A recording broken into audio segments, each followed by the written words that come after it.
दोस्तों स्वागत है आपका मेरे YouTube चैनल इंग्लिश बाबू पर। और आज की जो हमारी क्लास है वो होने वाली है इस तरह के सेंटेंसेस पर जो ना था नी थी नेथे पे ख़त्म होते हैं। दोस्तों अक्सर आपने इस तरह के वाक्य सुने होंगे जिन वाक्यों में हम हिंदी वाक्यों में जिसमें ना था नी थी नेथे आता है, जैसे कि मुझे वहाँ जाना था, राजू को उससे मिलना था, कल आपको क्या करना था। तो आज की क्लास में मैं आपको बताने वाला हूँ कि इस तरह के वाक्यों को हम कैसे बनाते हैं। तो दोस्तों अगर आप चैनल पर नए हैं तो चैनल को सब्सक्राइब कर लीजिए, क्योंकि इसी तरह के वीडियोस में लाता रहता हूँ। तो दोस्तों चलिए अब हम इस क्लास को शुरू करते हैं। आज के वीडियो को मैं शुरू करता हूँ। तो सबसे पहले आप देख सकते हैं जो चैप्टर का नाम है वो है पास्ट फोर्स्ड एक्शन सेंटेंस। दोस्तों पास्ट का ये चैप्टर है और फोर्स एक्शन सेंटेंसेस का मतलब हुआ कि फोर्स का मतलब होता है दबाव। ऐसा कोई भी वाक्य जहाँ पर कोई काम होना बहुत ज़्यादा आवश्यक या ज़रूरी हो तब हम इस चैप्टर का यूज़ करते हैं।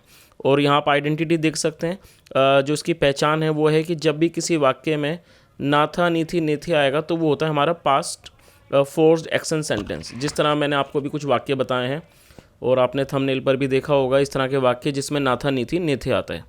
तो दोस्तों सबसे पहले मैं आपको इसका फॉर्मूला बता देता हूँ। सबसे पहले आपको सब्जेक्ट लिखना है, उसके बाद हमारे पास दो ऑप्शन होंगे, वर्स टू या फिर वर टू। उसके बाद वर्ब की फर्स्ट फॉर्म फिर ऑब्जेक्ट। तो यहाँ पर हमारे पास दो ऑप्शंस हैं, वर्स टू वर टू। जब आपका सब्जेक्ट होगा आई ही शी इट और सिंगुलर नाउन, वहाँ पर आपको वर्स टू का प्रयोग करना है।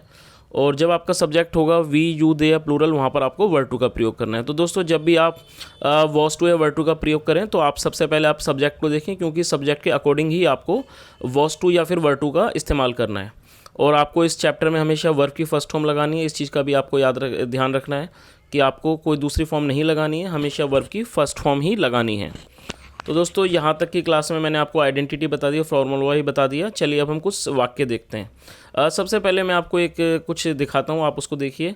मुझे वे फिल्म देखनी थी, तो इसका सब्जेक्ट हो गया मुझे आई, और आई के साथ वर्स टू आएगा, आई वॉस टू। और देखने के लिए वॉच लगाते हैं हम, वॉच, और वह फिल्म दैट मूवी।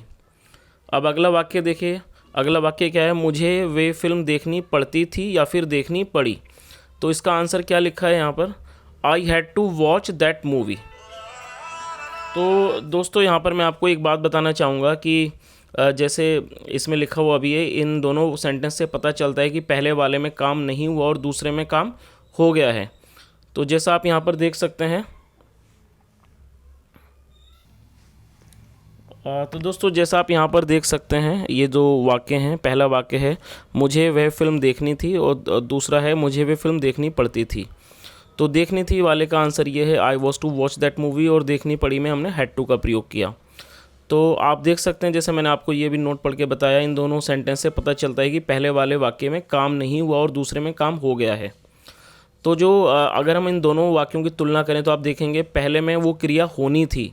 जैसे हम वाक्य को भी देख सकते हैं, मुझे वो फिल्म देखनी थी, इसका मतलब ये इसमें क्रिया नहीं हुई, अधूरी थी, तभी हम इसको ऐसे बोल रहे हैं कि मुझे फिल्म देखनी थी। जबकि अगर हम दूसरे वाले को देखते हैं तो दूसरे वाले से पता लगता है वो क्रिया पूरी हो गई, उसमें वो क्रिया कर ली गई, जो उसमें क्रिया है फिल्म देखने की वो पूरी कर ली गई, इसलिए हमने वहाँ पर हैड टू का प्रयोग किया है। तो आपको इस चीज़ का ध्यान रखना है कि जब भी आप कोई ऐसा वाक्य बनाते हैं जहाँ पर आप ये शो करना चाहते हैं कि काम अधूरा ही रह गया, तब वहाँ पर आपको वॉस टू या वर्ड टू का प्रयोग करना है। तो जब आप वॉस टू वर्ड टू का प्रयोग करेंगे तब आप ये दिखा सकते हैं कि वो काम वहाँ पर अधूरा रह गया, जैसे मुझे जाना था, मुझे करना था, इस टाइप के वाक्य। और आप ज़्यादातर देखेंगे कि उनकी जो टेल पर है, जो उनका वाक्य का जो अंत है वो ना था नी थी नेथे पर ही होगा। चलिए अब मैं इसमें एक इंट्रोगेटिव का सेंटेंस भी आपको बताता हूँ। मुझे फ़ोन क्यों करना था। तो दोस्तों इसमें सबसे पहले आप WH फैमिली वर्ड लगाएंगे, क्यों, क्योंकि हमने वाई लिखा। उसके बाद जब भी आप WH फैमिली वर्ड लगाते हैं उसके बाद हेल्पिंग ऑफ लगाते हैं। पहली हेल्पिंग ऑफ वॉज, सब्जेक्ट है आई, उसके बाद जो टू है वो हम उसके सब्जेक्ट के बाद लगाएंगे, और उसके बाद मेक ए कॉल होता है कॉल करना। तो क्या आंसर हो जाता है, why was I to make a call. तो दोस्तों मैं आपको आइडेंटिटी और फार्मूला दोनों ही बता चुका हूँ, और इस तरह के सेंटेंस आप कैसे बनाते हैं ये भी मैं आपको बता चुका हूँ। मैं उम्मीद करता हूँ कि आपको वीडियो अच्छा लगा होगा। अगर वीडियो पसंद आई हो तो ज़रूर लाइक करें, चैनल को सब्सक्राइब करें और दोस्तों के साथ भी शेयर करें। दोस्तों मिलते हैं फिर अगली वीडियो में, बाय।